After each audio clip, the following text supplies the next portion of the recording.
ஹிஜாபுடைய ஷர்த்.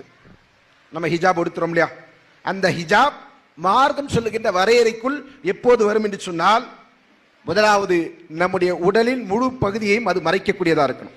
ஹிஜாப் எப்படி இருக்கணும்? முழு உடலையும் மறைக்கக்கூடியதாக இருக்கணும். ஹிஜாபே அலங்காரமா இருக்கக்கூடாது. இன்னைக்கு பார்த்தீங்கன்னா ஹிஜாப் வாங்க போயிட்டு கடையில் போயிட்டா என்ன கேட்பாங்க?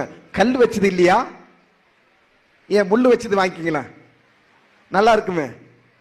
என்னது கல் வச்சது, முள்ளு வச்சது போட மாட்டீங்களா?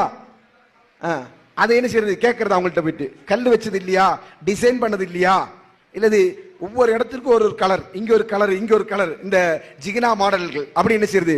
அப்படியான ஹிஜாப், இதெல்லாம் ஹிஜாப். இப்படி யாரா ஹிஜாப் உடுத்துறீங்கன்னா அவங்க ஹிஜாப் உடுத்தவில்லை.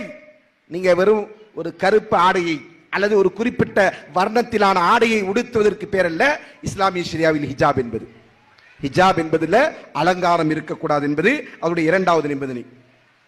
மூன்றாவது, அந்த ஹிஜாப் நம்முடைய உடலின் கனப்பரிமாணங்களை வெளிப்படுத்தக்கூடிய விதத்தில் இருக்கக்கூடாது.